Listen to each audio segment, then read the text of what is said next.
Car तेरे हैं बेसुमार, कोटि कोटि स्तुति धन्यवाद, कोटि कोटि स्तुति मत रहे अब तो पूरा तू है सच्चा जिंदा खुदा, है तुझ पर ही भरोसा मेरा। तू है सच्चा जिंदा खुदा, है तुझ पर ही भरोसा मेरा। सेवा पूरी कर दे पाऊं इनाम प्रभु।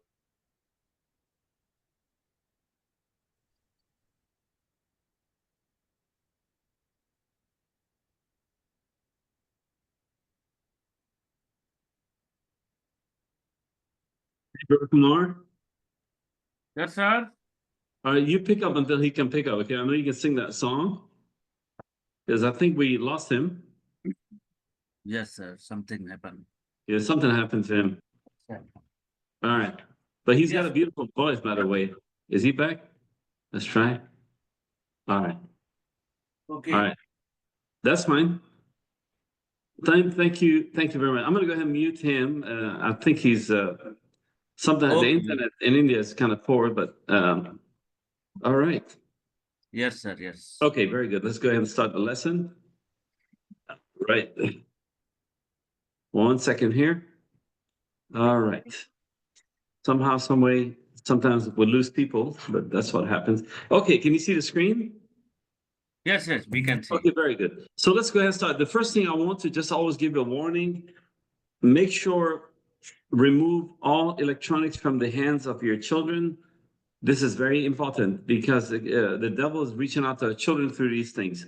So as men and women of God, it's important that you remove the electronics from your children.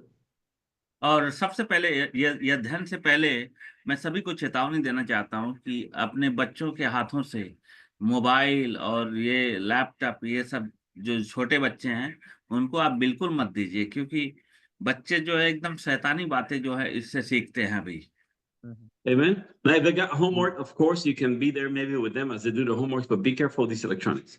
All right. और अगर उनको होमवर्क कराना है तो माता पिता उनके साथ होमवर्क कराकर वापस ले सकते हैं अपना मोबाइल वगैरह। Okay, tell everybody I received a request that somebody wants us to redo the 7 church ages in the book of Revelation. And I believe next week, if the Lord allows, we will go ahead and do the 7 church ages from the book of Revelations next week. और जैसे कि कुछ लोगों ने अभी निवेदन किया है कि 7 कलीसिया की जो युग है उसको फिर से बताया जाए और उसका नोट्स मिले सबको, तो फिर से अगले हफ्ते ये किया जाएगा। And it will be a blessing to all of you, especially the pastors and for the churches. It's important to know the times, the signs of the times and the times we're in. क्योंकि ये जानना बहुत ही जरूरी है, क्योंकि हम लोग उसी समय में जी रहे हैं, उसमें सब समय का ही विवरण है और उस समय के अनुसार हमें जानने और उस पे चलने की बहुत ही जरूरत है। But tonight's lessons is about tongues, speaking in tongues. और आज का जो अध्ययन है, विषय है कि अन्य भाषा बोलना क्या है, उसके विषय में है। And speaking in tongues is a very big issue in the churches. और अन्य भाषा में बोलना एक बहुत ही बड़ा एक कारण है और समस्या है, कुछ लोगों में उलझन है। मैं इसके विषय में बात करना चाहता हूँ। And in my ministry, I have met lots of great, wonderful men of God over the ministry, over my lifetime. और मैं अपनी सेवा काल में बहुत सारे लोगों से मिल चुका हूँ। अपनी सेवा करते हुए समय में बहुत सारे दासों से मैं मिल चुका हूँ। And I noticed that even in the amongst the great, wonderful men of God, even some of them have a different teaching when it comes to the issue of speaking in tongues. और मुझे इतना पता है कि ऐसे भी लोग हैं जो बहुत बड़े मिनिस्ट्री करते हैं, ऐसे लोग भी हैं जिनको अभी भी उनको समस्या है, इस विषय पे बहुत सारी उलझन है। And when I was in Africa, I had a radio program called Believers Encounter. It was a Christian program. और जब ये अफ्रीका में थे तो वहां पे एक रेडियो पे प्रोग्राम आता था कि जैसे विश्वासी एक चुनौतियों में जी रहा है। So I was every Thursday on radio, basically every Thursday night for 1 hour, speaking, discussing the Bible and salvation and Christian things. और वहां पे वे लोग हमेशा उस चैनल पे वही बात करते थे कि जैसे उद्धार के विषय में और और बाइबल से जुड़ी हुई जितनी भी कहानियां थी उन सब चीजों को लेकर, उन सिद्धांतों को लेकर वो लोग बात करते थे।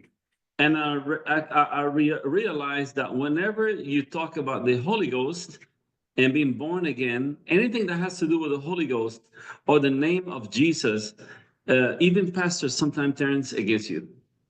They turn against you. और मैंने इस बात का अनुभव किया कि जब पवित्र आत्मा की बात आती है तो कुछ लोग इसके विरुद्ध में खड़े हो जाते हैं। So I've had some experience, and I've also, as I've been led by the Holy Spirit, and I went through the Word, and I searched the Word day and night for many, many, many years, and I've confronted men of God. I've asked questions. I've searched a lot to know the truth. तो मैंने बहुत सारे लोगों से मैंने इस बात का अध्ययन किया और मैंने खुद व्यक्तिगत मैंने इस खोज में रहा कि मैं सच्चाई को प्राप्त करूं और मुझे ये मिला।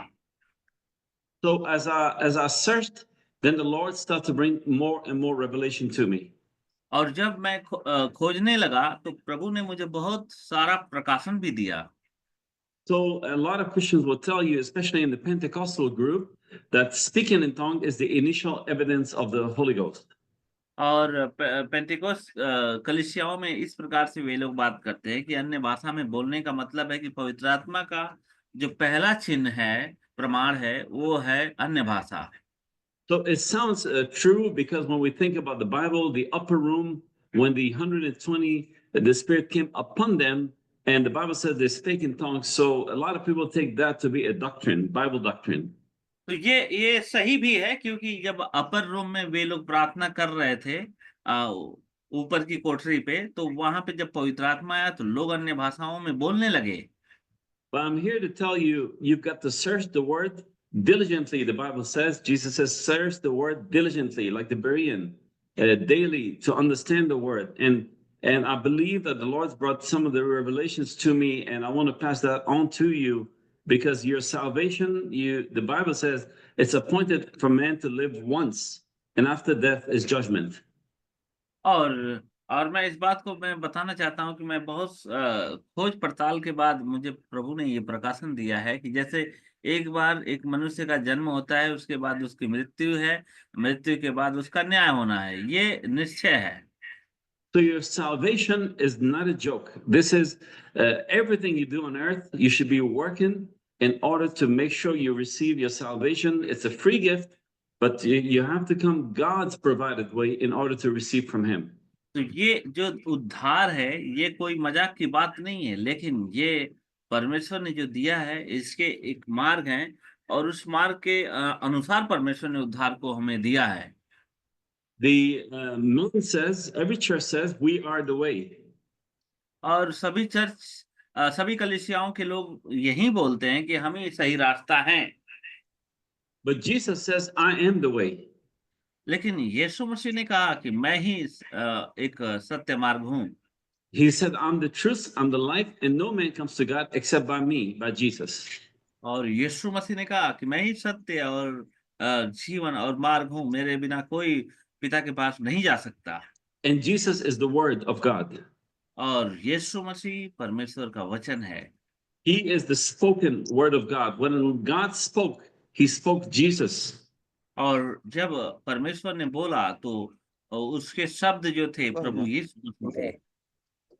One of my experiences I had with a Christian lady who was in my church. मैंने एक अनुभव सीखा जो एक कलीसिया में एक बहन थी, सिस्टर थी, और उनसे मुझे this lady told me about an anointed man of God who came to Texas, to Houston, where we are.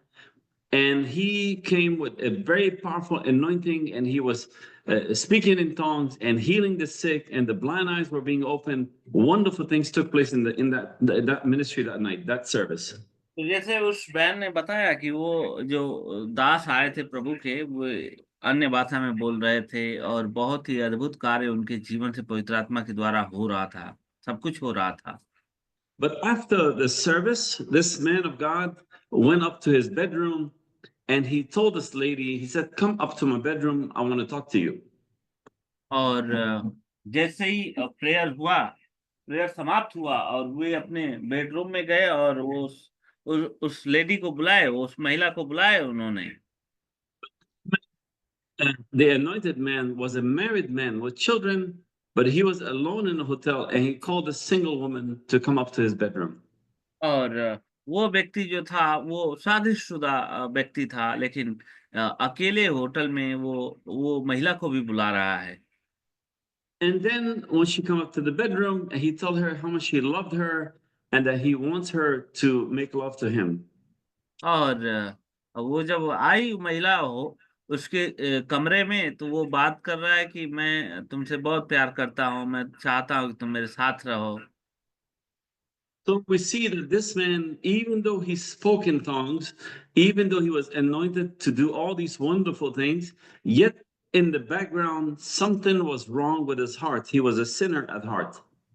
और देखिए, अभी वो व्यक्ति जो है सब कुछ सही हो रहा है उसके साथ और वो परमेश्वर का कार्य कर रहा है, लेकिन उसके हृदय में, उसके मन में पाप तो कहीं छुपा हुआ है। Remember, the Bible says that gifts and callings are without repentance. और आप इस बात को याद रखिए कि जो बुलाहट है और जो दान है, बिना पश्चाताप के भी होता है। I want to repeat this. Gifts of God and callings are without repentance. और मैं आपको एक बार और दोहराना चाहता हूँ कि जो दान है और जो बुलाहट है वो बिना पश्चाताप के भी होता है। But salvation is only with repentance. लेकिन जो उद्धार है वो पश्चाताप के बाद ही है। You can be anointed and you can have the gifts of healing and the gifts of speaking in tongues and yet not be saved. और आपके पास हो सकता है कि आप चंगाई करने वाले आपके पास वरदान होंगे और आप आश्चर्य कर्म करने वाले आपके पास वरदान होंगे, आप अन्य भाषा बोलने वाले होंगे, लेकिन आप इस बात को ये निश्चय मत मान लीजिए कि आपका उद्धार हो चुका है।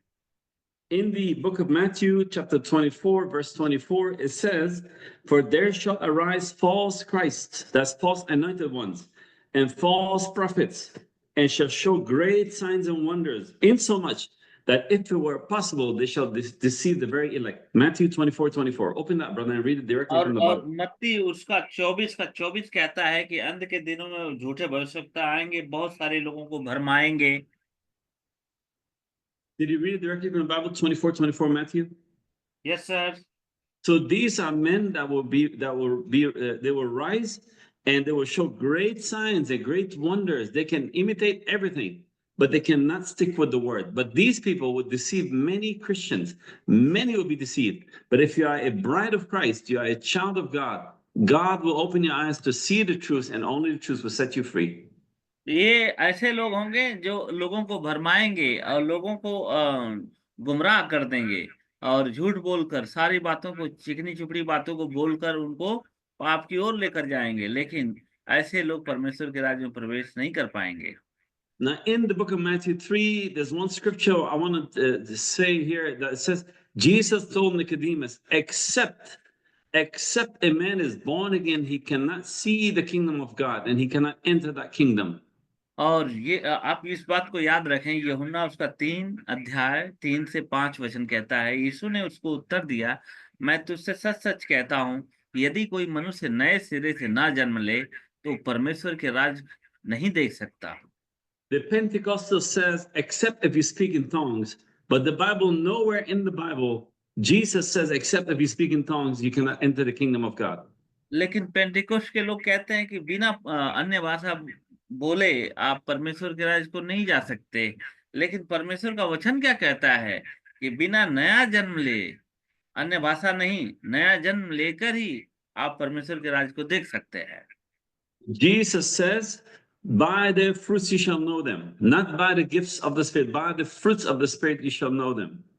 और यीशु मसीह ने कहा कि तुम उनके आत्मा के फलों के अनुसार उन्हें पहचानोगे, मतलब उनके दानों के द्वारा नहीं, उनके आत्मा के फलों के अनुसार आप उन्हें पहचानोगे। Now, tongues is a gift of the Holy Ghost, but nowhere in the Bible does it say that this tongues is the Holy Ghost. It's a gift of the Holy Ghost, and the Holy Ghost gives 9 gifts to us.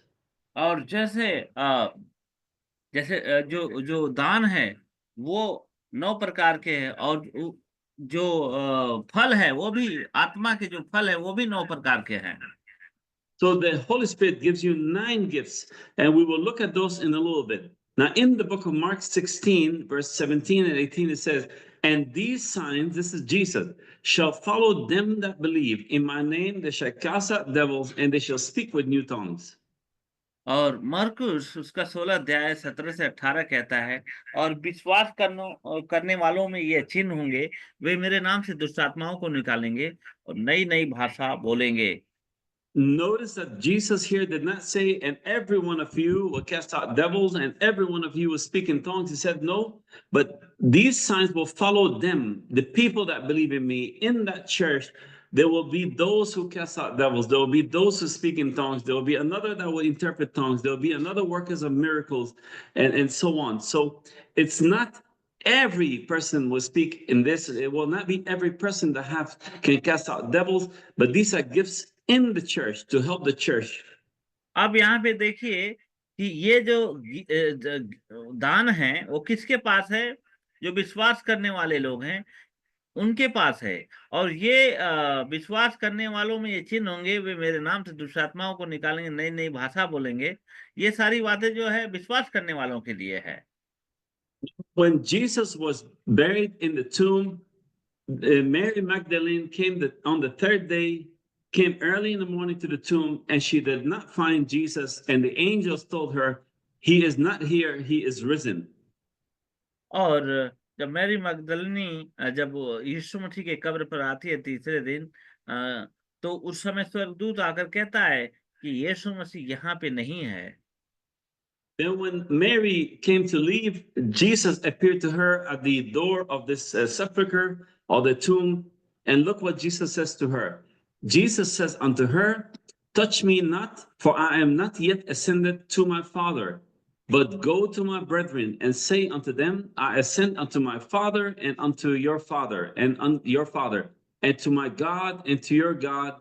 Mary Magdalene came and told the disciples that she had seen the Lord and that he had spoken these things unto her.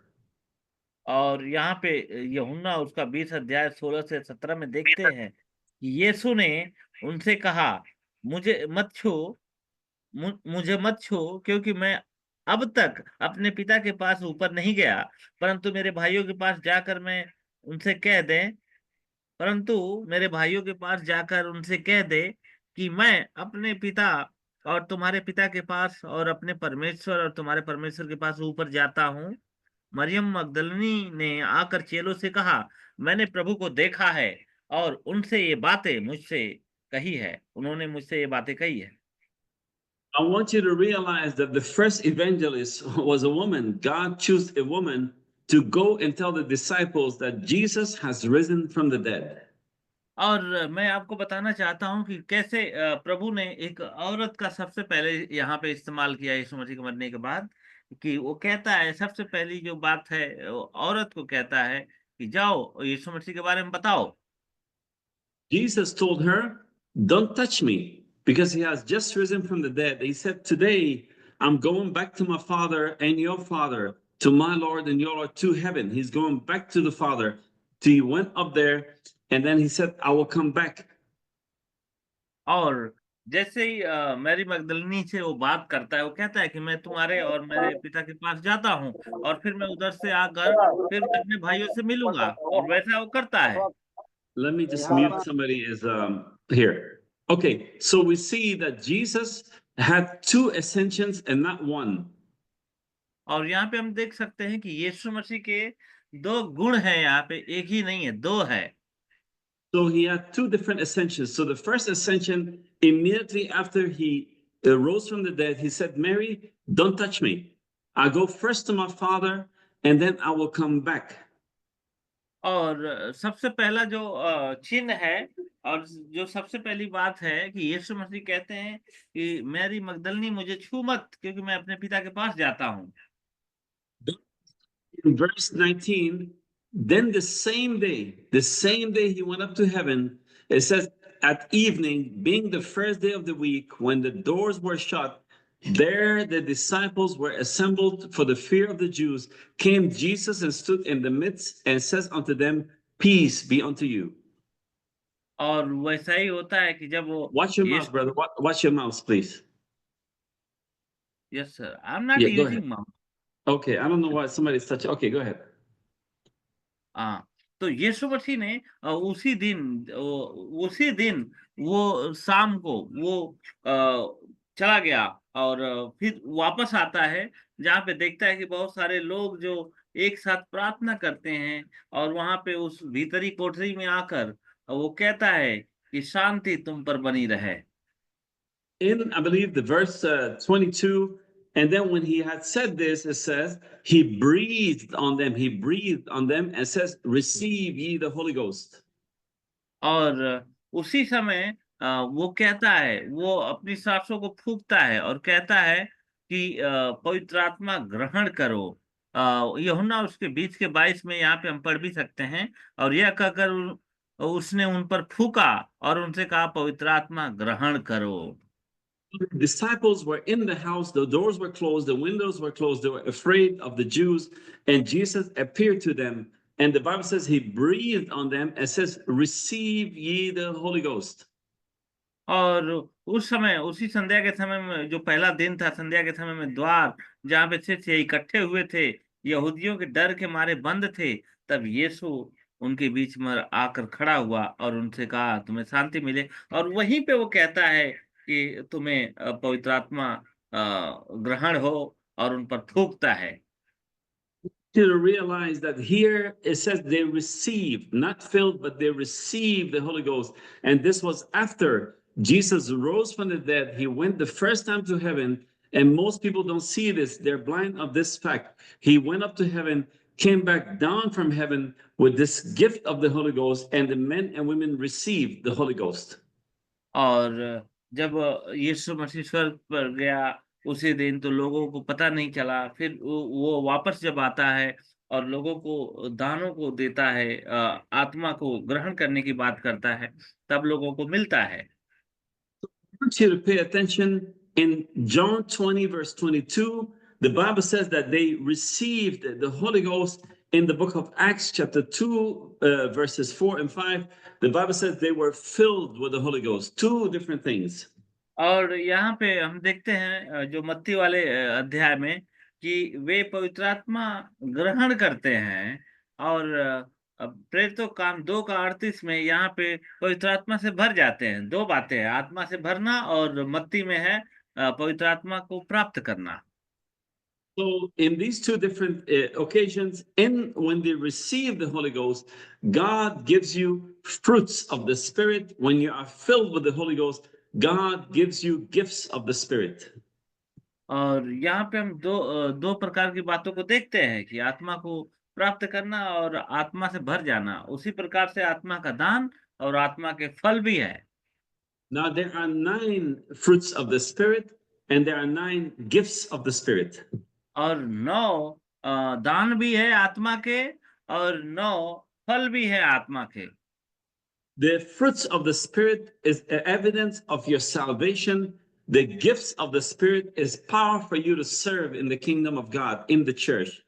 और जैसे जो दान होता है वो प्रभु की सेवा करने के लिए होता है, और जो फल होता है वो प्रभु के राज्य में प्रवेश करने के लिए होता है। Jesus says in Matthew 7, by their fruits you shall know them. He never says by speaking in tongues, by dancing in the Spirit, by healing the sick. No, he said, by their fruits you shall know them.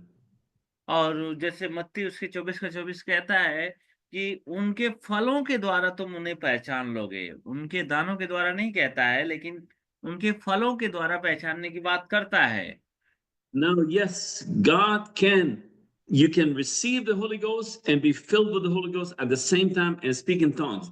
But how do you know somebody who have received the Holy Ghost from somebody who have just been filled by the Holy Ghost? तो यहाँ पे हम देख सकते हैं कि जिसको पवित्र आत्मा मिलता है वो अन्य भाषा बोलता है। और उसी प्रकार से अगर हम देखते हैं कि कैसे हमें पता चलेगा कि कौन आत्मा को ग्रहण किया है और कौन आत्मा से भरा हुआ है। Jesus says, by the fruits you shall know them, Matthew 7. और यीशु मसीह ने कहा कि मत्ती 7 अध्याय में कि उनके फलों के द्वारा उन्हें तुम पहचान लोगे। Now, when you receive the Holy Ghost, it means you have received your salvation. The fruits of the Spirit will be evidence in your ministry, in your life, in your home. तो जब आपने पवित्र आत्मा को ग्रहण कर लिया है तो आपके अंदर दान भी रहेगा और फल भी रहेगा। आपके घर में आप जहाँ पे जाएंगे वहां पे आपके साथ साथ चलेगा। When you are infilled with the Holy Ghost, you will receive power. You may speak in tongues, you may interpret tongues, you may have gift of prophecy, gift of wisdom. But infilling of the Holy Spirit is power for you to serve in the ministry. और जब आप पवित्र आत्मा से भर जाते हैं तो आपके अंदर दान आ जाते हैं, अन्य भाषा बोलना और भी और आश्चर्य कर्मों के जो दान है वो मिल जाते हैं। उस वरदानों के द्वारा आप प्रभु की सेवा कर सकते हैं। So now we see that is the issue of the Holy Ghost is something very, very important. Without being born again, you cannot, Jesus told Nicodemus, enter heaven and you cannot even see heaven.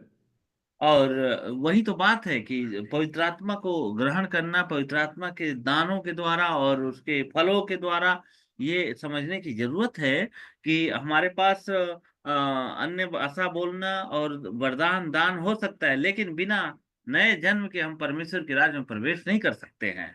Now the gifts of the Holy Spirit are 9. I don't know how the 12 came about. It's probably 12 disciples, but the gifts of the Holy Ghost, they are 9, and they're in the book of 1 Corinthians chapter 12, verses 4 to 11. And it says, but the manifestation of the Spirit is given to every man to profit withal. To one is given the spirit of word of wisdom, to another the word of knowledge by the same Spirit, another faith, another gifts of healing, and to another working of miracles, and to another prophecy, and to another discernment of spirit, and to another speaking in tongues and interpretation of tongues. But in verse 11, it says, but all these worketh that one and the same self-spirit, dividing to every man severally as he will. So God gives the gifts as he will. He can give you prophecy, he can give you gift of wisdom. So all of these are gifts of the Holy Ghost in the church. और यहाँ पे पहला कुरिन्थियों उसके 12 अध्याय 4 से 11 हम लोग पढ़ते हैं। यहाँ पे प्रभु का वचन कहता है कि सारे जो दान है उसके विषय में कहता है। पहला कुरिन्थियों मैं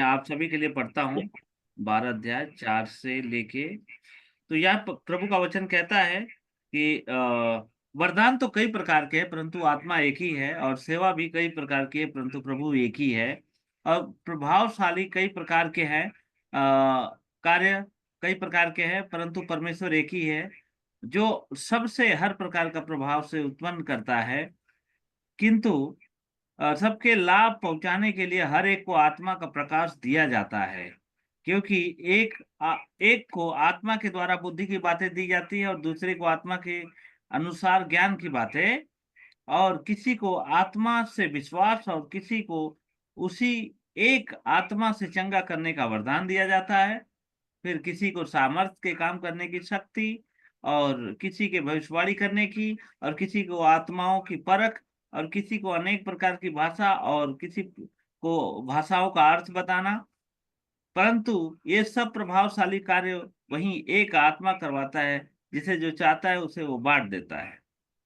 जिस प्रकार, क्योंकि जिस प्रकार देह तो एक है, उसके अंग बहुत से हैं, और उस एक देह के सब अंग बहुत होने पर भी सब मिलकर एक ही देह है, उसी प्रकार मसीह भी है।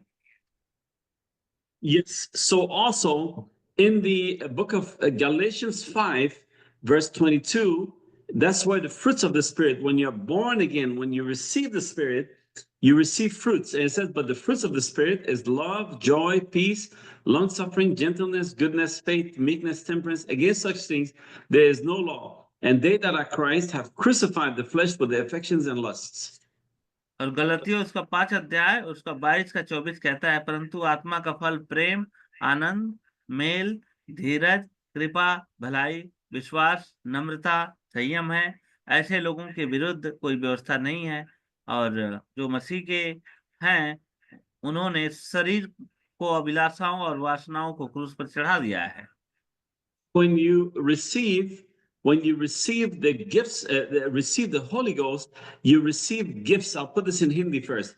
You receive gifts, and when you are filled with the Holy Ghost, you receive, when you receive the gift of the Holy Ghost, you receive gifts. When you are filled with the Holy Spirit, you receive, there we go, I made the mistake again. When you receive the Holy Ghost, you receive the fruits of the Spirit. And when you are filled with the Spirit, you receive the gifts of the Holy Ghost. अब यहाँ पे जो अंतर है आप इसको समझ लीजिए कि जब आप पवित्र आत्मा से भर जाते हैं तो आप दान वरदानों से भर जाते हैं, और जब आप पवित्र आत्मा को ग्रहण करते हैं तो आप उसके फलों से मतलब उसके फलों को आप अपने अंदर ले लेते हैं। आत्मा के फल आपके जीवन से दिखने लगते हैं। We show you that when you receive the Spirit and you are saved, you have received salvation, is John 20:22, and the gifts of the Spirit are love, joy, peace, patience, kindness, goodness, faithfulness, gentleness, self-control. When you are anointed, like you receive this power to serve, you are infilled with the Spirit. That's where you receive the gift of knowledge, the word of wisdom, gift of faith, prophecy, speaking in tongues, interpretation of tongues, and so on. और यहाँ पे हम देखते हैं कि जो उद्धार है वो पवित्र आत्मा को ग्रहण करने के बाद जो उसके फल होते हैं उसके द्वारा उद्धार मिलता है।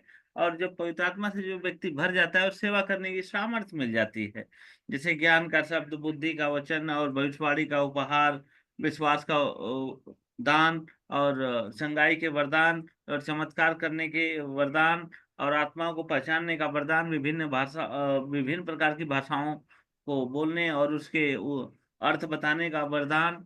और उसी प्रकार से उद्धार में जो है आत्मा के फल है प्रेम, आनंद, शांति, धैर्य, दया, भलाई और सच्चाई और कोमलता और आत्म संयम। When you receive Jesus, the Holy Ghost, you have received Christ into your heart, you cannot live in sin no more, because the Bible says all the things that passed away, behold, all things have become new. और इसीलिए जब आप ग्रहण करते हो तो आपके जीवन में, जब पवित्र आत्मा को आप ग्रहण करते हो तो आपने मसीह को ग्रहण कर लिया और आपके जीवन में उद्धार आ चुका है। You have become a brand new creature, the Bible says. और आप तब एक नई सृष्टि बन जाते हैं। बाइबल इस प्रकार से कहती है, The old man is dead and now you become a new man. और जो पुराना मनुष्य था वो मर चुका, लेकिन अभी जो नया मनुष्य जो उत्पन्न हुआ है वो परमेश्वर की आत्मा के द्वारा हुआ है। Now in Matthew 7, Jesus says, whereby by their fruits you shall know them, not by gifts, by the fruits you shall know them. He says, not everyone that says unto me, Lord, Lord, shall enter into the kingdom of heaven, into the kingdom, but he that doeth the will of my Father which is in heaven. Then he said in verse 22, many will say unto me, Lord, Lord, have we not prophesied in thy name? In thy name have cast out devils. In thy name have done many wonderful works. And then will I profess unto them, I never knew you. Depart from me, ye workers of iniquity. और जैसे कि पुराना मनुष्य मर गया और नया जीवन हो गया, और बाकी जो बातें हैं इसके विषय में कि आत्मा के जो फल है और आत्मा के जो वरदान है, ये दो प्रकार के जो कैटेगरी में आता है। जो व्यक्ति जिसके पास सिर्फ वरदान है, फल नहीं है, तो उसके लिए प्रभु का वचन क्या कहता है कि जब वे स्वर्ग के राज में जाएंगे तो उस दिन कहेंगे कि उस दिन बहुत से लोग मुझसे कहेंगे, मत्ती 7 उसका 22 वचन कहता है, उस दिन बहुत से लोग मुझसे कहेंगे, हे प्रभु, क्या हमने तेरे नाम से भविष्यवाणी नहीं की? क्या तेरे नाम से दुष्ट आत्माओं को नहीं निकाला? और तेरे नाम से बहुत से आश्चर्य कर्म नहीं किए?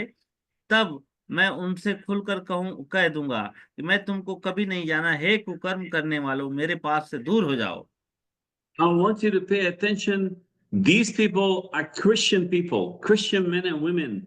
They have prophecy, gift of prophecy. They have cast out devils. They have the gift to cast out devils, like the gifts of healing and so on. Yet they were not saved. और मैं आपको बताना चाहता हूँ कि ये वही लोग हैं जो चंगाई करते हैं, ये वही लोग हैं जो भविष्यवाणी करते हैं, ये वही लोग हैं जो आश्चर्य कर्म करते हैं, बड़े बड़े कार्य करते हैं, जैसे कि देख सकते हैं और भी जगह। तो ये वही लोग हैं जो आश्चर्य कर्मों को करते हैं, लेकिन परमेश्वर इनसे कहेगा कि हे कुकर्म करने वालों, मेरे पास से दूर हो जाओ। These men and women were filled with the Holy Ghost, but yet they have not received Jesus. They have not received the fruits of the Spirit. और इन लोगों ने पवित्र आत्मा के दान वरदान को ग्रहण कर लिया है, लेकिन यीशु मसीह को, उद्धार को, पवित्र आत्मा को बिल्कुल सही तरीके से ग्रहण नहीं किया है, या उसके फलों को नहीं लिया है। So we see that just only speaking with tongues cannot be the evidence of receiving Him. It's, yes, the evidence of being filled with the Holy Ghost, but you have to receive Christ. You have to receive the blood of Jesus to wash the sin away, that you become a brand new creature.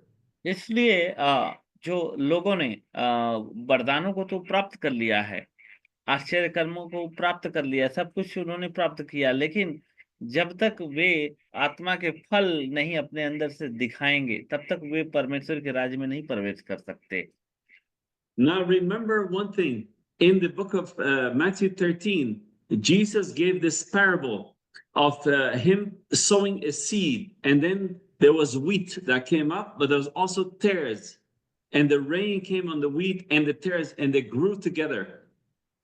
और जैसे मैं आपको बताना चाहता हूँ एक उदाहरण के लिए, कि जैसे एक किसान है जो खेत में बीज बोता है, और उस समय गेहूं का बीज होता है, और गेहूं के साथ वो गेहूं जैसा एक जंगली पौधा भी उसमें उगता है। Wheat and the tares, they look very similar. और दोनों गेहूं और वो दोनों एकदम एक जैसा दिखते हैं। वो भी बंजौआ जिसको बोलते हैं, वो भी वैसा ही दिखता है, वो भी गेहूं भी मतलब दोनों एक जैसे दिखते हैं। Somebody told Jesus, who sowed the seed, he said, should we take out the weed now from between the wheat? And Jesus says, no, leave them together. Let them grow together. We keep giving the water on them. But on the last day, I will send the angels, and they will take the tares, and bundle them and burn them. And the wheat I will take into heaven, into the kingdom of God. तो यहाँ पे देखिए, जो गेहूं है, गेहूं के साथ वो जो जंगली पौधा है, गेहूं जैसा दिखता है, लेकिन वो गेहूं नहीं है, लेकिन उसको भी पानी मिलता है, खुराक The दोनों को devil मिलता है, पोषण दोनों को मिलता है, और दोनों एक साथ बढ़ते हैं। लेकिन बढ़ने के बाद जब समय आता है कटनी का, उस समय जो बंजौआ, जो जंगली पौधा है, उसको अब दूर कर दिया जाता है, सिर्फ गेहूं को लिया जाता है।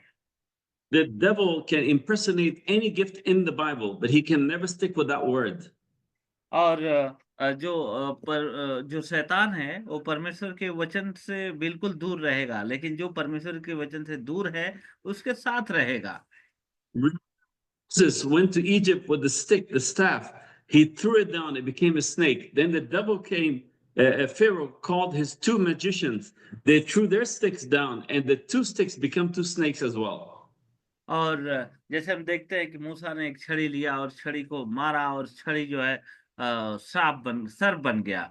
उसी प्रकार से वो फिरौन ने भी अपने दो जादूगरों को बुलाया, और उन्होंने भी अपनी छड़ी को मारा, वो भी सांप बन गए।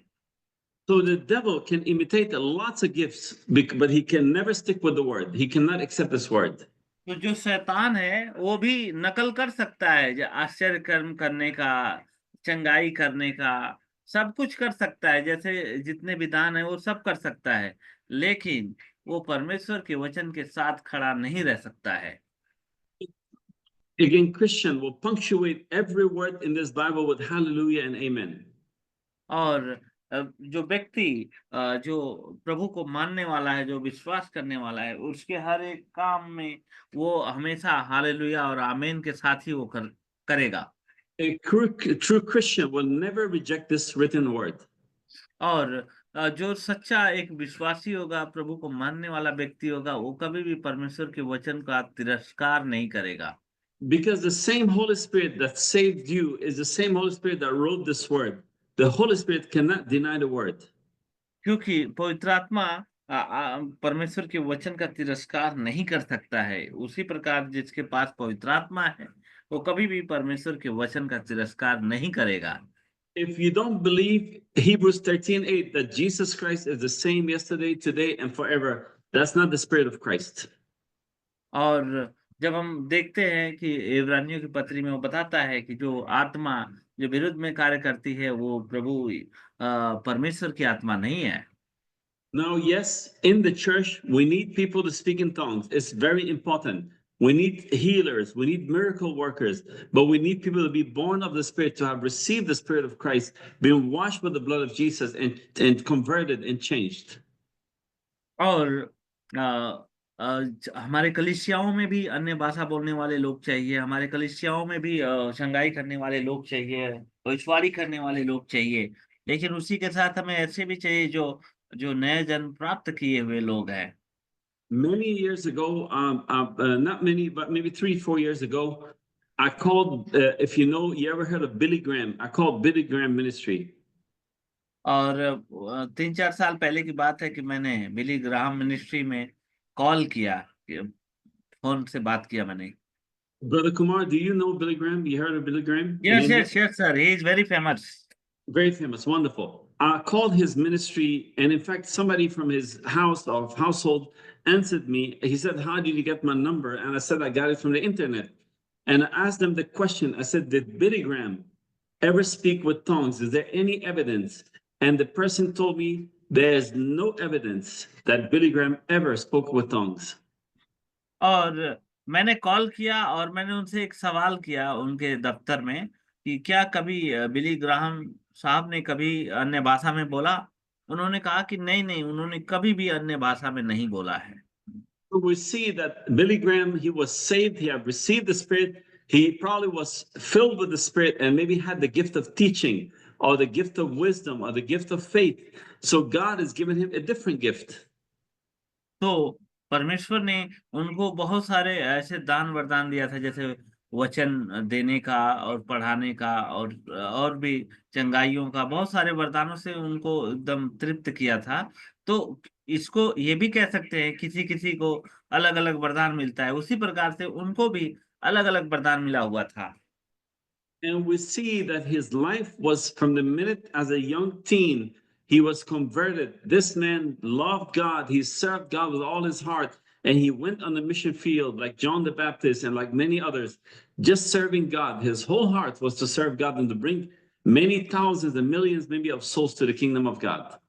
और ये व्यक्ति जो परमेश्वर से प्यार करने वाला व्यक्ति, इसने इतना प्रभु से प्रेम किया कि लाखों करोड़ों लोगों को प्रभु में लाया। ये व्यक्ति परमेश्वर के राज को विस्तारित किया और ये व्यक्ति जो परमेश्वर की सेवा करने वाला व्यक्ति है। Jesus says, "By their fruits you shall know them." और यीशु मसीह ने ऐसे ही बोला कि उनके फलों के द्वारा तुम उन्हें पहचान लोगे।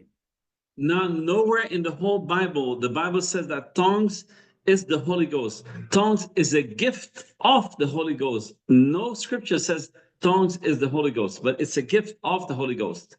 और बाइबल में कहीं ऐसा नहीं लिखा है कि अन्य भाषा ही पवित्र आत्मा है। अन्य भाषा पवित्र आत्मा का दान है। So when you receive Christ, the fruits of the Spirit will be evidence in your life. No more sin. You have been converted, not by your power, but by the power from heaven that Jesus gave you to overcome sin.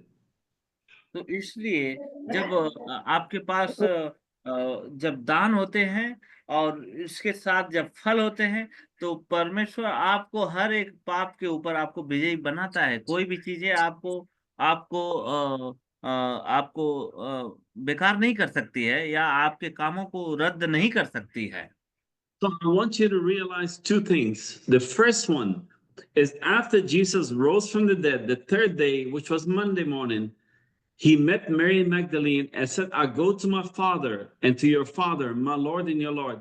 And he came back the same day and he breathed on them and says, "Receive ye the Holy Ghost."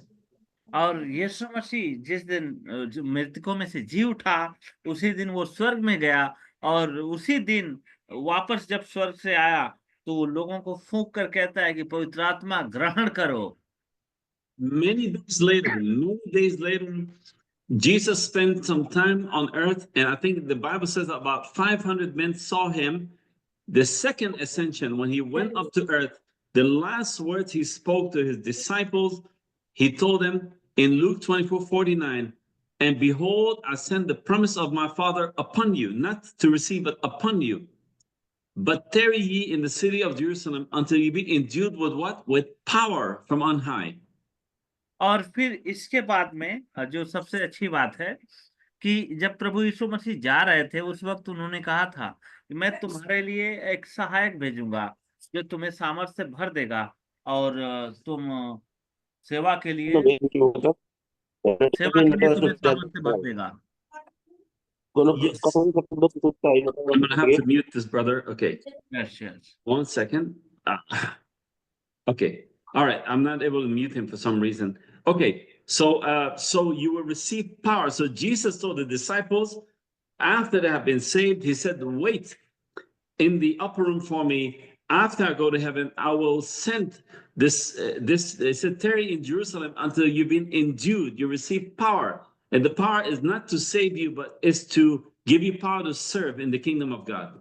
और यीशु मसीह ने जब कहा था कि मैं तुम्हें सहायक भेजूंगा तब तुम सामर्थ पाओगे, तो उसके लिए कहा था उद्धार पाने के लिए नहीं परंतु सेवा करने के लिए बोला था कि तुम सामर्थ पाओगे, और जब सामर्थ पाओगे तो उसके साथ सेवा करोगे।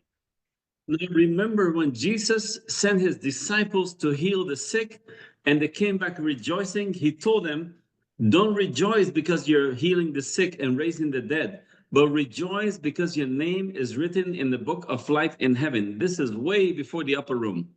और एक दिन की बात है जब चेले कुछ चंगाइयों को करके आए बड़े खुशी खुशी में कि हम लोगों ने चंगाई किया है, तो यीशु मसीह ने क्या कहा कि चंगाई कर रहे हो इसलिए आनंदित मत हो, आनंदित इसलिए हो कि तुम्हारा नाम स्वर्ग के जीवन की पुस्तक में लिखा हुआ है, इसलिए आनंदित हो। Let's skip some because of the time, some scriptures. So here, just let's look at the scripture here in 1 Corinthians. Well, let me see. 1 second. Okay. It says, wherefore, 1 minute here. In 1 Corinthians 12:29, this is the apostle Paul talking to the Christians because there were confusion in the church. Some said, oh, I need to speak in tongues. The other one said, I need this, I need that. And look what he told them. He said, are all of you, like all apostles, are all prophets, are all teachers, are all workers of miracles? Have you all the gift of healing? Do all speak with tongues? Do all interpret? But covet earnestly the best gift, and yet show I unto you a more excellent way.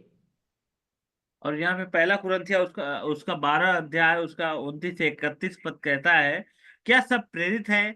क्या सब भविष्यवक्ता हैं? क्या सब शिक्षक हैं? क्या सब आश्चर्य करने वाले हैं? क्या सबको चंगा करने का वरदान है? क्या सब अन्य भाषा बोलते हैं? क्या सब अनुवाद करते हैं?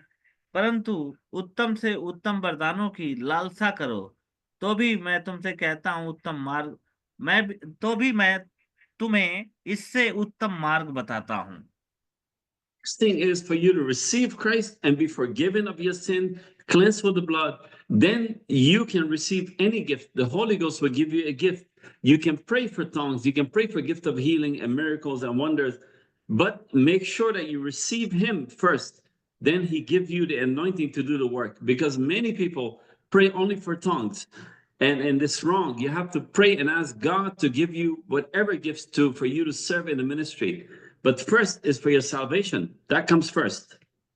और बहुत सारे लोग प्रार्थना कर सकते हैं, अन्य भाषा के लिए प्रार्थना कर सकते हैं और चंगाई के वरदान के लिए प्रार्थना कर सकते हैं और भी चीजों के लिए प्रार्थना कर सकते हैं। लेकिन जो सबसे बड़ी बात है, जब सबसे महत्वपूर्ण जो बात है कि वे परमेश्वर को, प्रभु यीशु मसीह को ग्रहण करें और उसके स्वभाव को ग्रहण करें, और तब जो जीवन है, जो उद्धार है और जो आत्मा के फल के द्वारा जो कहा गया है, वही आपको प्रभु के राज्य तक लेकर जाएगा।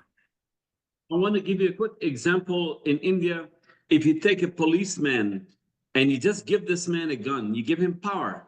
But if you don't train him how and when to use this gun, you don't give him training to be loyal to the Indian army and to the Indian government and the Indian people, he will not know what to do with the gun. He'll just go and maybe kill people. और यदि मैं एक उदाहरण देता हूँ कि जैसे भारत देश में जैसे पुलिस और फौजी लोग जो भर्ती होते हैं, तो क्या जो उन्हें बंदूक दी जाती है, तो बिना अगर प्रशिक्षण के अगर उनको बंदूक दे दिया जाए, तो वे तो कितने लोगों को मार के गिरा देंगे वैसे ही, उनको पता ही नहीं चलेगा कैसे चलाना है। तो उसके लिए सबसे पहले ट्रेनिंग लेना पड़ेगा उनको। So the first thing is you train the soldier or the policeman to be loyal to the Indian government, train him to know the laws, to make sure you have a good spirit that loves India. Then you give him the gun. और क्या होता है कि सबसे पहले उनको क्या प्रशिक्षण दिया जाता है कि सबसे पहले तुम अपने देश से प्यार करो, अपने देश के साथ गद्दारी मत करना, अपने गवर्नमेंट्स की बातों को मानना है, और ये सारी चीजों को बहुत सिखाया जाता है, ट्रेनिंग दिया जाता है। इसके बाद गन उनके हाथ में मिलता है। We have a lot of Christians in the world. You see them following money, doing maybe miracles and all this. They have not been born again of the Spirit, and then they fall into diverse temptations and put shame to the name of Jesus and to the Word of God. और बहुत सारे लोग आज के दिनों में जो मसीहत में हम देखते हैं कि बहुत सारा पैसा है, बहुत सारा आश्चर्य कर्म है, बहुत कुछ है, लेकिन वे नए जन्म प्राप्त नहीं किए हुए हैं और बहुत सारे ऐसे पाप करते हैं जिसके द्वारा मसीह के नाम को भी बदनाम करते हैं। So in the eyes of God, He is looking at your heart. He wants your heart to be converted. और वो चाहता है कि आपके जो हृदय है वो परिवर्तित हों। He wants a transformed life in you. और वो चाहता है कि आपका एक परिवर्तित जीवन हो। He wants you to be cleansed with the blood of Jesus. और वो चाहता है कि यीशु मसीह के लहू से धोकर शुद्ध हो। And He wants you to have a relationship with Him. और वो चाहता है कि आपके साथ उसका संबंध हो। In the book of 1 Corinthians 14:22, it says, "Wherefore tongues are for a sign, not to them that believe, but to them that believe not. But prophecy serveth not for them that believe not, but for them that which believe." और यहाँ पे पहला कुरिन्थियों उसका 14 अध्याय 22 वचन कहता है, इसलिए अन्य भाषा चिन्ह है विश्वास करने वालों के लिए नहीं, बल्कि अविश्वासियों के लिए, परंतु भविष्यवाणी अविश्वासियों के लिए नहीं, बल्कि विश्वास करने वालों के लिए है। 10 services. In the service example, I'll give you one example. Somebody speaks in tongues, and then somebody interpret the tongues. और मैं एक उदाहरण के लिए बताता हूँ कि कोई तो अन्य भाषा बोलता है और दूसरा व्यक्ति उसका अर्थ बताता है। That's a good service when that happens. और ये बहुत ही अच्छी सेवा है अगर ऐसी होती है तो। A woman come from another place to visit a church. और एक महिला आती है वो दूर से एक चर्च को विजिट करने के लिए, मतलब वहां पे आने के लिए। Because her son was very sick and dying. और क्योंकि उसका जो पुत्र था वो उसका बेटा बहुत बीमार था, मरने पर था वो। One man stood up and spoke in tongues. और एक व्यक्ति खड़ा हुआ और अन्य भाषा में बोलने लगा। Another man stood up and made the interpretation of what this man said. और दूसरा आदमी खड़ा होता है और उसका अर्थ बताता है, जो अन्य भाषा बोलने वाला है उसका अर्थ बताता है। And that man said, "Thus says the Lord, a woman have come from another place, and she is coming to pray for her son, and the Lord says that he will be healed." Now that is a true a prophecy through tongues, and God healed that woman's child. और क्या हुआ कि जब वो अन्य भाषा बोलने लगा वो व्यक्ति, तो दूसरा आदमी अनुवाद करके बोला कि प्रभु ऐसा कहता है कि एक महिला आई है, एक बहन आई है जो अपने बेटे को लेकर आई है और उसका बेटा बहुत ही बीमार है, लेकिन आज वो बेटा चंगा होकर जाएगा। Now, so that gift is being used properly, but some people stand in church, 20, 30 men and women, and just speak in tongues and speak in tongues, and nobody knows what's happening. Nobody knows what is being said. Even though the Bible said, if you speak in tongues, let it be only 2 or 3 speak in tongues, but there must be an interpreter to interpret the tongues. और देखिए यहाँ पे कितनी अच्छी बात है कि वो अन्य भाषा बोलता है और दूसरा आदमी अनुवाद करके बता देता है, और वो अन्य भाषा जो है भविष्यवाणी की बातें हो रही है। मतलब परमेश्वर उस अन्य भाषा के द्वारा भविष्यवाणी कर रहा है कि अब ये बेटा चंगा हो जाएगा। कभी कभी क्या होता है कि बहुत सारी कलीसियाओं में बहुत सारे लोग जो अन्य भाषा घंटों घंटों बोलते हैं, लेकिन उसका अर्थ कोई नहीं समझ पाता है। If there is no interpreter, it says you should keep quiet. और यदि अन्य भाषा बोलने वालों के लिए अगर कोई उसका अनुवादक नहीं है, अनुवाद करने वाला नहीं है उसका, तो नहीं बोलना चाहिए। But also the Bible says, do not forbid speaking in tongues. Do not forbid. So it means if somebody speaks, that's fine. You cannot stop because God gave the order. We should not forbid speaking in tongues in the church.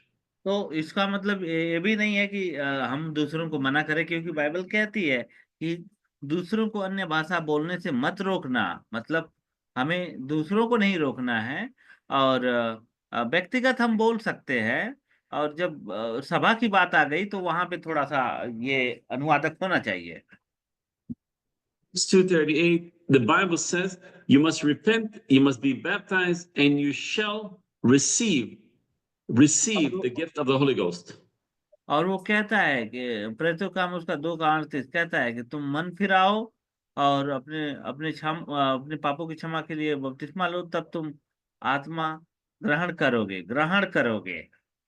Again, when you receive the Holy Ghost, means you have received Jesus and God in your heart. You cannot be the same person anymore. और जब यीशु मसीह को आप ग्रहण करेंगे तो आप पहले वाले व्यक्ति नहीं रहेंगे, आप एकदम बदल जाएंगे। The point of transformation of you. और वो परिवर्तन का जो बिंदु है, वो विषय है, वो आपके जीवन में हो जाएगा। That is the point when your family cannot recognize you no more. और वो ऐसी चीज होगी कि आपके ही परिवार के लोग आपको पहचान नहीं पाएंगे। That is the point when all the old things passed away. Behold, everything become new in your life. और वो ऐसा समय हो जाएगा कि सब पुरानी बातें बीत गई, अब देखो सब नई हो गई। Some of you, it is time for you to be reborn of the Spirit of God. और अभी बहुत सारे लोगों के लिए ये समय है कि वो फिर से नए जन्म को प्राप्त करें। Some of you, it's time to receive a new heart. और बहुत सारे लोगों को अभी ये भी जरूरत है कि वो नए हृदय को प्राप्त करें। And many of you and many of us need the blood of Jesus to cleanse us of the old sin and to transform our hearts and makes us और new. बहुत सारे लोगों को, हम लोगों में से बहुत सारे लोग ऐसे लोग हैं जिनको पवित्र आत्मा से प्रभु यीशु मसीह के लहू से धोकर शुद्ध होने की जरूरत है। Amen. आमीन, आमीन, आमीन। Amen. So now I want to move to the next level now, and we want to just go ahead and play a song, and then after the song, we will pray. But I want you, as we play this song, like normal, I ask you, ask the Holy Spirit to bring the truth to you, and ask Him to that you receive the Holy Ghost, because you need the Holy Ghost. Is more important than everything you have. तो मैं आपको चाहता हूं कि आप सभी लोग प्रार्थना करें कि पवित्र आत्मा आपके जीवन में और सारे फलों को लाए और दानों को लाए, सारी बातें जो प्रभु चाहता है आप अपनी आत्मा के अनुसार आपको चलाए। You have to receive the Holy Ghost here in order to make heaven. और आपको पवित्र आत्मा को ग्रहण जरूर करना है, क्योंकि स्वर्ग जाने के लिए वही एक हमारे लिए चिन्ह है, And it's for you. और आपके लिए भी है। Your name is written on it, and God wants to give you that crown of glory, but you have to surrender. You have to die to this world. You have to die to selfishness. You have to forgive others. You have to come to God like a little child, say, Father, forgive me. और आपको दूसरों को माफ करना है, अपने आप को समर्पित करना है प्रभु के प्रति, अपने जीवन को बदल देना है, पहली वाली पुरानी आदतों को छोड़कर नए आदतों में, नए प्रभु के नए जीवन में प्रवेश करना है, ताकि आपके नाम जो स्वर्ग के पुस्तक में लिखा हुआ है वहां पे आप जा सको। The time well spent. So let me just play this song. After this song, we will go ahead and pray. आइए हम एक गीत के द्वारा और प्रार्थना करेंगे, और फिर इसके बाद में हम प्रार्थना के साथ समाप्त करेंगे। And as you play the song, we play it, confess your sins to God, and you invite Him into your heart, because He can come. You don't need me. You don't need anybody. You need Jesus. That's who you need. और आइए हम प्रार्थना करें, इस प्रकार से प्रार्थना करें कि प्रभु आपके हृदय में आए, क्योंकि आपको किसी और की जरूरत नहीं है। और किसी दूसरे व्यक्ति की जरूरत नहीं है, लेकिन यीशु मसीह की ही जरूरत है सबको। Hey, let's play a song. आमीन। Performing on the biggest stage in the world was just one step in my journey. Hi, I'm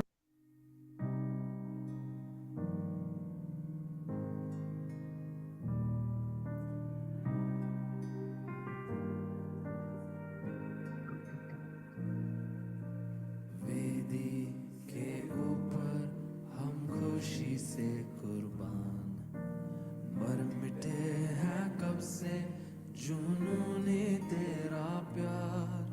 न मतलब है इस दुनिया से हम जीवित बलिदान, तू जिंदा करने वाला प्रभु पुनरुत्थान।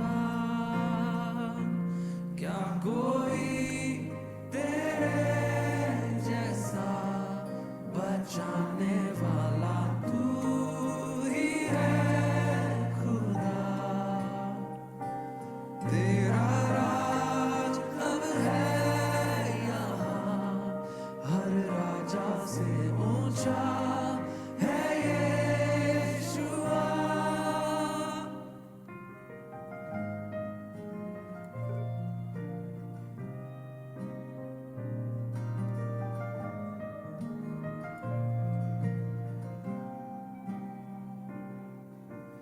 कहीं आए राजा, किया कब्जा और सता, हुकूमत की प्रजा पे तलवार से किया नाश। सिर्फ पन्ने बन के रह गए किताबे इतिहास, पर यीशु तेरी सल्तनत रहे तेरा जलाल। पर यीशु तेरी सल्तनत रहे तेरा जलाल। क्या कोई तेरे जैसा बचाने वाला, तू ही है खुदा। तेरा राज अब है यहाँ, हर राजा से ऊंचा है यीशुआ। खुदाई जज्बे की हमें नहीं कमी, आग की सजा हमारी वेदी बनी। जलते मरते जाए तब भी हिम्मत ना हारी, है जीत हमारी हो चुकी करते ऐलान अभी। है जीत हमारी हो चुकी करते ऐलान अभी। है जीत हमारी हो चुकी करते ऐलान अभी। क्या कोई तेरे जैसा बचाने वाला, तू ही है खुदा। तेरा राज अब है यहाँ, हर राजा से ऊंचा है यीशुआ। क्या कोई तेरे जैसा बचाने वाला, तू ही है खुदा। तेरा राज अब है यहाँ, हर राजा से ऊंचा है यीशुआ। ऊंचा है यीशुआ। All right, Brother Kumar. Yes sir. All right, so I think it's time for us to pray because the time is well spent and I know people batteries getting low. Let's pray. आइए हम प्रार्थना करते हैं, ये समय है प्रार्थना करने का। Tell people God loves you और प्रभु आपसे प्रेम करता है, and God led many of you here for a reason. और बहुत सारे ऐसे कारण है जिसमें परमेश्वर ने आपकी अगुवाई की है। Receiving Jesus is a free gift for everybody. और यीशु मसीह को प्राप्त करना, ये आपके लिए मुफ्त का एक दान है।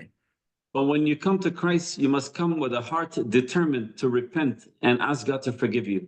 और जब आप प्रभु के पास आते हैं तो एक संकल्पित हृदय के साथ आइए, लोगों को क्षमा करने का विचार धारा से आइए ताकि प्रभु भी आपको क्षमा करे। And you must put Jesus first before everything in the whole world. और आपके जीवन में यीशु मसीह पहले स्थान पे होना चाहिए। आप इस संसार में कोई भी चीज आपके ऊपर हावी न रहे। Before your Hallelujah. family, before your children, before everything in the world, he must come number one. और आपके परिवार में, आपके मित्रों में, आपके हर जगह जहां आप रहते हो, जहां भी आप Jesus, हो, यीशु मसीह सबसे ऊपर हो। Jesus says, what Amen. does it benefit you if you gain the whole world but lose your own soul? यीशु मसीह ने कहा Yes. कि क्या क्या फायदा कि तुम संसार के सारे धन संपत्ति और सब कुछ प्राप्त कर लो और अपनी आत्मा को खो दो, तो क्या फायदा। So that's why you must be saved first, and then you can help your family and children to come to Jesus. इसलिए आपको अपने जीवन को सबसे पहले बचाना है ताकि आप दूसरों को बचा सके। Amen. आमीन आमीन। Let's pray. आइए प्रार्थना करते हैं। I want to pray and ask the Lord for you to receive the Holy Ghost, but this has to do with your heart. You have to be ready to receive. और मैं तो प्रार्थना करूंगा कि पवित्र आत्मा से आप भरे, आप ग्रहण करें, लेकिन आपको अपने हृदय को खोलना भी होगा। You have to empty yourself for the Spirit to come in. और अपने हृदय को अपने खाली करना होगा सारी बुराइयों से, सारे पापों से, ताकि आत्मा आपके अंदर आए। And Jesus says, if your son asks you for bread, will you give him a snake? और यीशु मसीह ने कहा कि यदि तुम्हारे कोई ऐसा पिता है जिसका पुत्र रोटी मांगे तो उसको सांप दे।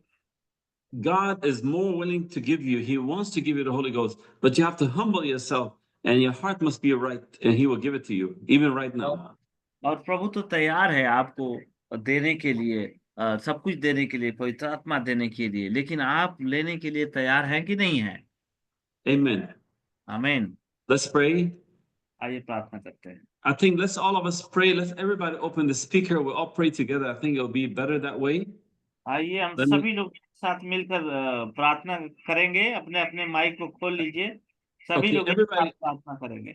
Open and let's pray for each other, because I want you just open your speaker and say, God, I invite you into my heart. Have mercy, forgive me. ये सभी लोग प्रार्थना करें, सभी लोग प्रार्थना करें, हम सब प्रार्थना करें। आपको जो भी चाहिए, Let's pray. आप आत्मा के लिए, उसके फलों के लिए और भी चंगाइयों के लिए, जो भी आपको चाहिए उसके लिए आप प्रार्थना करें। Father God, we come before you in the name of Jesus. We thank you, honor you, glorify you. Father God, you know the hearts of these men. Father God, I pray that you will humble them right now, Father, that you will have them surrender, Father, to you, surrender their will to you, and ask you, Father, to come into the heart. Father God, I pray that not one person will be denied, Father, entry into heaven. Not one person will be denied from receiving the precious blood of Jesus, receiving the Holy Spirit, Father. Lord God, will rebuke every spirit of confusion and lies of Satan. Father, that these men will think that you don't love them. Father, I know that you love them, and Lord, that you brought them here for a reason. Father, we pray that you fill them with the Holy Ghost, Father, that they receive you. And Father, receive the fruits of the Spirit in their lives, Father. Receive the gifts of the Spirit for the ministry. Father God, that they will be powerful, Father, to serve you and to bring souls to your kingdom. Lord God, I pray that you anoint every man, every woman, every child. Bring that Spirit upon them, Father. Pray that you will fill them with the Holy Ghost, Father, from the crown of their head to the soles of their feet, Father. Transform their heart, Father. Let them receive you. Take away the heart of stone, that religious heart, Father, that sinful heart, and give them a heart of flesh, Father, a loving heart, kind heart, Father, a compassionate heart. Father, we love you. We give you the glory. We give you the honor, Father. Now, Father, I rebuke every demonic spirit, every spirit of demons, every spirit of the devil. We rebuke it in the name of Jesus. Command it to come out, Father, in Jesus' name. We pray for the spirit of peace, the spirit of praise, the spirit of peace to come upon them, Father, right now. Fill them from the crown of their heads to the soles of their feet. We love you. We give you the glory. We give you the honor, Father. We praise you. We honor you and worship worship you, Father.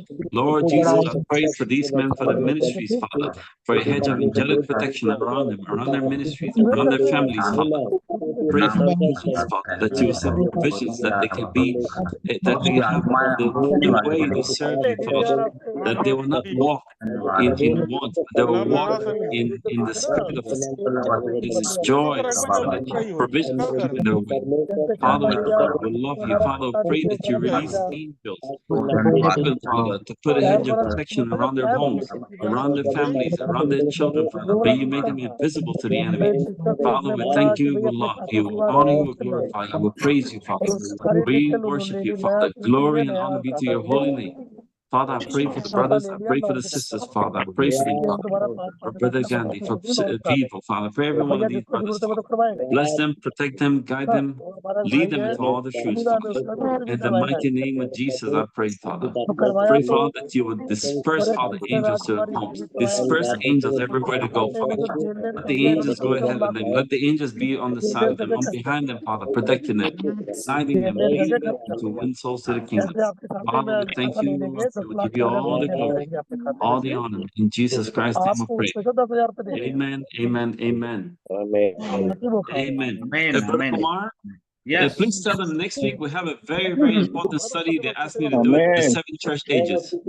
और अगले सप्ताह में जो अगले सोमवार को होगी meeting Bible study, उसमें कलीसियाओं के साथ युग के विषय में है। बहुत सारे लोग अभी छुटे हुए हैं इस अध्ययन से, तो उनको भी मिलेगा। Okay, and they asked me to do the study again, so we'll do it next Sunday. Please come, be prepared to listen to that very powerful message. तैयारी के साथ आए, तैयारी के साथ, और अच्छे से इस अध्ययन में हम लोग भागी होंगे। Can we ask, is Brother Raju Kumar, is he a pastor? उनका नंबर है हमारे पास, Yes. फोटो है, नंबर है। Raju Kumar, Can he close in prayer for us? Raju Kumar brother अंतिम प्रार्थना करेंगे। Raju Kumar brother, Raju Kumar? Raju Kumar Jaunpur, हाँ। Let's, you know, there's a brother here. See this brother Raju Kumar. Ask him to close in prayer for us, please. Raju Kumar brother अंतिम प्रार्थना के साथ समाप्त करेंगे।